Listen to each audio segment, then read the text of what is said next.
And the first two, which was burden of performance and being committed to self-improvement forever, it is part of what is called dread. Many women, when they feel they have exhausted the value they can extract from a relationship, they normally feel they want to wander and go elsewhere where they can optimize their hypergamy. When you are in a trajectory of growth forever, then she doesn't know where you will end up. Because that means today, you could be earning 100,000 and next year it could be 200,000 and so on. She wants to stick around so that when that 200,000 starts checking in, she wants to be there. But if you're a man who is not doing any self-improvement, she knows this is the end. This is your pinnacle. You've hit a plateau and you're never going to get better. It becomes very easy for her to walk away and never look back. So that is very, very important. That's why we normally tell guys that the best revenge you can give to a woman who leaves you is by becoming better.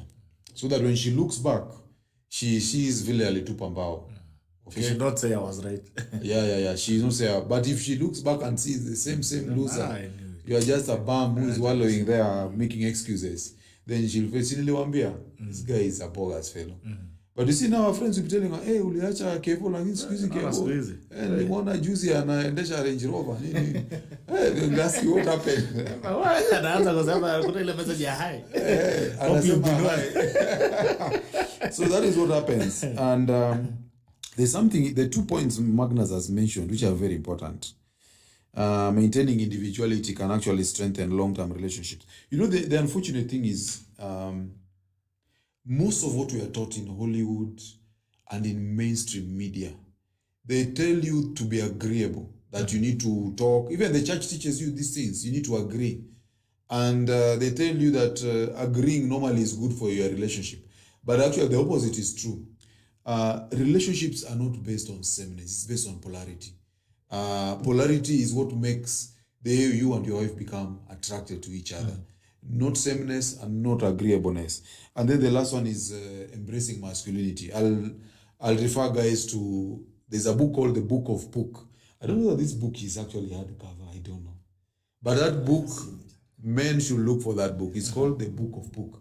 And if you look online at Rollo Thomas's website, there is also the 12 rules or 10 rules of Poon. No, it's called Poon. He calls it Poon. Oh, Poon. He calls it Poon. Yeah. But the Book of Puck is very good. It's about embracing masculinity. You know what happens in our society today? Remember that as we speak now, and it's good Levi went to Australia. We should talk to Levi about this.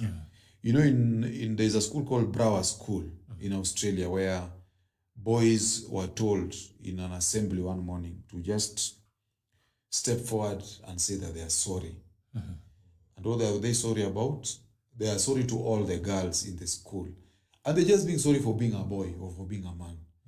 And remember that the American Psychological Association in 2019, they included traditional masculinity as a mental disorder in the DSM-4, which is a diagnostic and statistical manual for mental disorders. Traditional masculinity is now treated as a mental disorder. And you know, traditional masculinity is the one that tells men, you know, boys should not cry, a man should be strong, and so on. The word itself, toxic masculinity, the word toxicity was attached to masculinity to make masculinity become a very deplorable and a very disgusting and repulsive thing. And that's why even when you look at the trans community, most of the times when you talk about transgender, 90 or 80% of transgender men, it is men who are saying that they recognize themselves as female.